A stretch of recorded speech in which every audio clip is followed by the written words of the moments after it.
4 जून 2024 को इलेक्शंस के साथ साथ एक और बड़ा रिजल्ट डिक्लेयर हुआ, नीट का। रिजल्ट डिक्लेयर होते ही हर तरफ #नीट एग्जाम स्कैम ट्रेंड करने लगा। मंगलवार को नीट 2024 के नतीजों की घोषणा के बाद से ही नेशनल टेस्टिंग एजेंसी एनटीए पर सवाल उठे। बिना किसी प्रायर नोटिस के स्टूडेंट्स को ग्रेस मार्क्स दे दिए गए। करीब 23 लाख से ज्यादा छात्रों ने नीट यूजी परीक्षा दी थी और इसमें से कुल 67 में एनआईए के रैंक पे एक स्थान लेकर टॉप किया है और 720 अंक हासिल किए। हिस्ट्री में पहली बार ऐसा हुआ कि टोटल 67 स्टूडेंट्स ने एक परफेक्ट 720 स्कोर किया है। कॉन्स्टेंटली नीट एग्जाम लीक होने की न्यूज सामने आती रही, साथ ही में हाई कट ऑफ और रॉन्ग मार्क डिस्ट्रीब्यूशन भी किया गया। इस बार के नीट एग्जाम में और भी बहुत सारी अनएथिकल चीजें हुई हैं, जिसके चलते लाखों स्टूडेंट्स का फ्यूचर कॉम्प्रोमाइज हो सकता है। रिजल्ट डिक्लेयर होने के बाद बहुत सारे स्टूडेंट्स सुप्रीम कोर्ट भी गए, जहां पे उन्होंने एग्जाम को दोबारा कंडक्ट कराने की डिमांड की है। पूरा सोशल मीडिया नीट स्कैम और रिकंडक्ट नीट एग्जाम जैसे हैशटैग से भरा हुआ है। और ये इशू इतना सीरियस इसलिए है क्योंकि हर साल इंडिया में 20 से 24 लाख स्टूडेंट्स नीट का एग्जाम लिखते हैं और उनमें से लगभग 55,000 स्टूडेंट्स को ही गवर्नमेंट सीट्स मिल पाती हैं। जेईई एडवांस की तरह ही नीट भी इंडिया के सबसे प्रेस्टिजियस एग्जाम्स में से एक है। सो एक ऐसी सिचुएशन में इतने सारे स्टूडेंट्स के फ्यूचर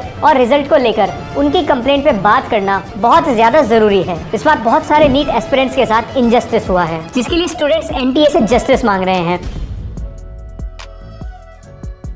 साल 2018 से पहले नीट का एग्जाम सीबीएसई कराया करता था। सीबीएसई ने साल 2013 से लेकर 18 तक नीट एग्जाम कंडक्ट करवाया, लेकिन बहुत सारी इरेगुलरिटीज और मिसमैनेजमेंट के चलते सीबीएसई को नीट एग्जाम से हटाकर एक नई टेस्टिंग एजेंसी एनटीए को एस्टेब्लिश किया गया। लेकिन उसके बाद भी एग्जाम को लेकर स्टूडेंट्स की कंप्लेंट आती रही और 4 जून को जो रिजल्ट डिक्लेयर हुए उनमें बहुत बड़ी गड़बड़ देखी गई, जिसे ठीक से समझने के लिए हमें इस साल हुए नीट एग्जामिनेशन के उन पॉइंट्स को 1 बाय 1 समझना होगा, जिनको लेकर स्टूडेंट्स ने ये सारे क्वेश्चंस उठाए हैं। तो इसकी शुरुआत होती है 9 फरवरी को, जब नीट एग्जामिनेशन के लिए ऑनलाइन रजिस्ट्रेशन शुरू हुए। डेट लिमिट खत्म होने के बाद इस लिमिट को 16 मार्च तक एक्सटेंड किया गया। अब यहाँ तक सब कुछ ठीक चल रहा था, लेकिन इसके बाद एनटीए का एक बहुत ही कंट्रोवर्शियल मूव देखने के लिए मिला। एनटीए 9 और 10 अप्रैल को यानी 2 दिन के लिए नीट एग्जाम की ऑनलाइन रजिस्ट्रेशन को फिर से ओपन कर देती है। अब इस चीज को लेकर काफी सवाल खड़े किए गए कि जब ऑलरेडी डेट एक्सटेंड करके रजिस्ट्रेशन की प्रोसेस पूरी हो चुकी थी, तो फिर बाद में सिर्फ 2 दिन के लिए ऑनलाइन रजिस्ट्रेशन को ओपन क्यों किया गया? क्या स्टूडेंट्स ने फिर से रजिस्ट्रेशन की अपील की थी? नहीं, बल्कि स्टूडेंट्स का ये कहना था कि एनटीए ने ये स्टेप किसके कहने पर लिया है। इसके बाद जब 5 मई को नीट का एग्जाम कंडक्ट हुआ, तो देश भर के अलग अलग कोनों से पेपर लीक होने की न्यूज सामने आने लगी। पेपर लीक से रिलेटेड 3 बड़े इंसिडेंट सामने आए। पहला था राजस्थान, जहां बताया गया कि स्टूडेंट्स को क्वेश्चन पेपर में आंसर टिक करके दिए गए और एग्जाम के बाद इन क्वेश्चन पेपर्स को वापस ले लिया गया। इसी के साथ ये न्यूज भी आई कि स्टूडेंट को गलत क्वेश्चन पेपर डिस्ट्रीब्यूट किए गए, जिसके बाद स्टूडेंट्स ने एग्जाम सेंटर से ही वॉकआउट कर दिया। और जब ये न्यूज सर्कुलेट होने लगी तो एनटीए ने इस पर तुरंत जवाब दिया और कहा कि राजस्थान में होने वाली इरेगुलरिटीज के बाद 120 स्टूडेंट्स का एग्जाम रिकंडक्ट कराया गया था। यानी ये चीज कंफर्म हो जाती है कि क्वेश्चन पेपर में प्री मार्क्ड आंसर थे और वो क्वेश्चन पेपर स्टूडेंट्स को दिए भी गए थे। बट ये पॉसिबल कैसे हुआ, इसका जवाब किसी के पास नहीं है। पेपर लीक से जुड़े दूसरे इंसिडेंट्स में कहा गया कि एग्जाम खत्म होने से पहले ही नीट का पेपर ऑनलाइन प्लेटफॉर्म्स पर सर्कुलेट होना स्टार्ट हो गया था। अब इसका रीजन ये था कि कुछ एग्जाम सेंटर पर स्टूडेंट्स टाइम खत्म होने से पहले ही एग्जाम छोड़कर चले गए थे और अपने अपने क्वेश्चन पेपर्स भी साथ में ले गए थे, जिसे उन्होंने सोशल मीडिया प्लेटफॉर्म्स पर अपलोड कर दिया। अब एग्जाम खत्म होने से पहले ऑनलाइन प्लेटफॉर्म पर उस पेपर का अपलोड हो जाना, ये अपने आप में बहुत स्ट्रेंज इंसिडेंट है, जो काफी क्वेश्चंस रेज करता है। अब पेपर लीक से जुड़ा तीसरा इंसिडेंट बिहार से आया, जो कि सबसे ज्यादा कंट्रोवर्शियल था। बिहार पुलिस ने पेपर लीक से जुड़े कुछ लोगों को अरेस्ट किया, जिसमें एक स्टूडेंट ने इस बात को एडमिट किया कि नीट के एग्जाम से एक रात पहले यानी 4 मई को 30 स्टूडेंट्स को question paper with answers provide किए गए, जिसके लिए उन्होंने 30 से 50 लाख रुपए पे किए थे। इस पूरे बिहार वाले इंसिडेंट से ये साफ हो जाता है कि इस बार नीट का पेपर लीक हुआ है, जिसके लिए पूरी तरीके से रिस्पॉन्सिबल एनटीए है। अब नीट एक ऐसा एग्जाम है जिसके लिए हर साल लाखों स्टूडेंट्स ईयर ड्रॉप करते हैं, घर से दूर रह के कोचिंग करते हैं और अपने कई साल इन्वेस्ट कर देते हैं सिर्फ इस एक एग्जाम की कट ऑफ को क्लियर करने के लिए। लेकिन इन इंसिडेंट से नीट एग्जाम की क्रेडिबिलिटी बहुत ज्यादा गिर जाती है और एक वो स्टूडेंट अपने आप में और सिस्टम में पूरी तरीके से कॉन्फिडेंस लूज कर देगा, जिसने अपने कई साल नीट की प्रिपरेशन में दे दिए हैं। जिस एग्जाम पर देश के यूथ का फ्यूचर इस हद तक डिपेंड करता हो, अगर उसमें इस तरीके का मिसमैनेजमेंट, पेपर लीक्स जैसी एक्टिविटीज देखने के लिए मिलेंगी, तो फिर मतलब ही क्या रहा ऐसे एग्जाम को कंडक्ट करवाने का और सारे गवर्नमेंट कॉलेजेस में इतनी हाई कट ऑफ्स रखने का। अब पेपर लीक के अलावा टॉप रैंकर्स पे भी काफी सारे क्वेश्चंस रेज किए जा रहे हैं। सो 4-5 ऑल इंडिया रैंक 1, 68 और 69 वाले स्टूडेंट्स के बीच बहुत सी सिमिलरिटीज देखने के लिए मिल रही हैं। जैसे कि इनके रोल नंबर इनिशियल्स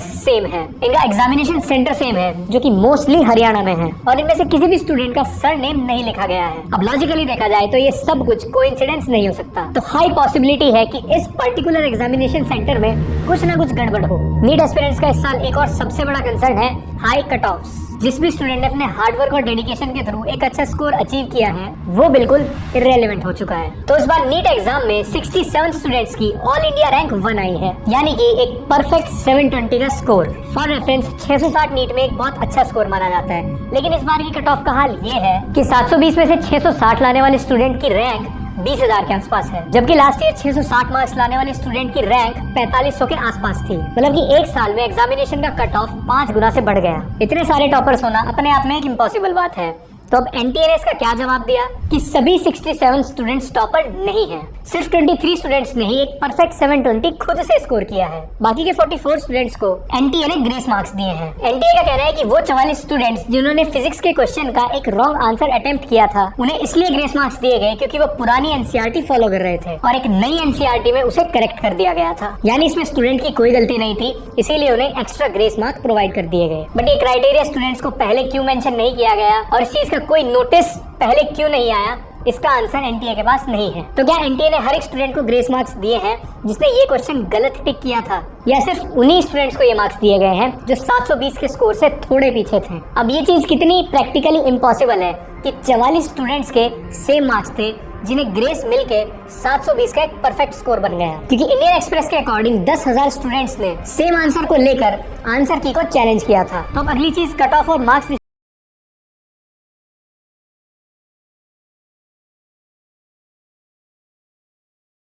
इस चीज ने एक बहुत बड़ी कंट्रोवर्सी खड़ी कर दी, जिसके बारे में बहुत सारे स्टूडेंट्स और टीचर्स ने भी बात की है। क्योंकि नीट एग्जाम में किसी को 718 या 719 मार्क्स मिलना इम्पॉसिबल है। तो ये मार्क्स किस बेसिस पे दिए गए? क्योंकि नीट के एग्जाम में टोटल 180 क्वेश्चंस होते हैं और हर क्वेश्चन 4 मार्क्स का रहता है। एग्जाम में नेगेटिव मार्किंग भी होती है और हर एक रॉन्ग आंसर पे 1 नंबर कट जाता है। अब मान लो किसी स्टूडेंट ने सारे क्वेश्चन अटेम्प्ट किए और उसके सारे क्वेश्चन सही भी हुए, तब वो एक परफेक्ट 720 स्कोर करेगा। बट अगर कोई स्टूडेंट एक क्वेश्चन अटेम्प्ट नहीं करता तब उसका स्कोर 716 होगा, और अगर स्टूडेंट पूरे क्वेश्चन पेपर में एक आंसर गलत कर देता है तब उसका स्कोर होगा 715, क्योंकि 1 नंबर नेगेटिव मार्किंग के लिए जाएगा और 4 मार्क्स उस गलत क्वेश्चन के लिए। तो यहाँ पर ऐसा कौन सा क्राइटेरिया यूज किया गया जिसके बेसिस पे स्टूडेंट को 719 और 718 मार्क्स दिए गए? बहुत सारे स्टूडेंट्स ने एनटीए से ये सवाल पूछा। इसका जवाब देते हुए एनटीए ने कहा कि 5 मई को हुए एग्जामिनेशन में कुछ सेंटर्स पर स्टूडेंट का टाइम लॉस हुआ था, जिसको लेकर एनटीए के पास स्टूडेंट्स के मेल आए थे, और क्योंकि एनटीए स्टूडेंट्स की बहुत ज्यादा केयर करता है और वो बिल्कुल ट्रांसपेरेंट और अनबाइस्ड है, तो उन्होंने उन स्टूडेंट्स को ग्रेस मार्क्स दे दिए।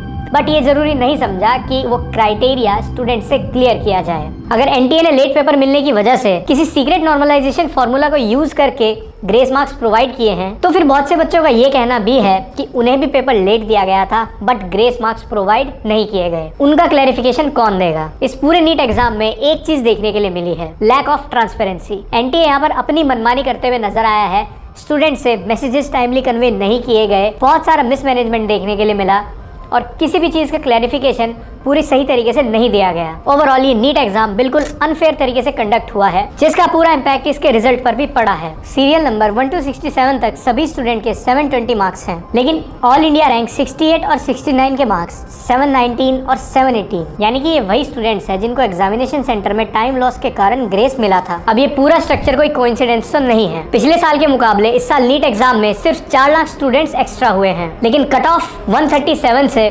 164 पहुंच चुका है। ये कट ऑफ हर साल बहुत ही नॉमिनल मार्क्स से बढ़ता था, लेकिन इस साल इतना ड्रास्टिक चेंज। और एनटीए ने इसका रीजन बताया कि इस बार एग्जाम बहुत ही इजी था। तो अब जिन स्टूडेंट्स ने अपनी मेहनत से 711 मार्क्स तक स्कोर किए हैं उन्हें भी एम्स दिल्ली नहीं मिल सकता, क्योंकि इस बार सीट्स कम है और टॉपर्स ज्यादा हो गए। अब एक ऐसे स्टूडेंट के बारे में इमेजिन करो जिसने अपने 3 या 4 साल देकर नीट की प्रिपरेशन की और अपने हार्डवर्क से उसने 710 का एक बहुत अच्छा स्कोर अचीव किया, लेकिन एग्जाम कंडक्ट कराने वाली बॉडी ही फ्रॉड निकली। इस फ्रॉड की वजह से उसका ये स्कोर एकदम वेस्ट हो गया, उसकी रैंकिंग बहुत पीछे चली गई और अब उसे बिल्कुल शुरू से सब कुछ स्टार्ट करना होगा और अब उस डिजर्विंग स्टूडेंट को एक अच्छे कॉलेज में एडमिशन नहीं मिल सकता। अब यहाँ सबसे ज्यादा ध्यान देने वाली चीज है रिजल्ट रिलीज करने की टाइमिंग। नीट का रिजल्ट इस बार 4 जून को रिलीज किया गया, जिस दिन लोकसभा इलेक्शंस के रिजल्ट आने थे। यानी कि साफ साफ यहाँ पर नीट की खबर को ओवरशैडो करने की कोशिश करी गई। तो इस चीज से ये साफ हो जाता है कि ये सब कुछ एकदम प्री प्लान था। हर साल एनटीए एग्जामिनेशन होने के बाद आंसर की रिलीज करता है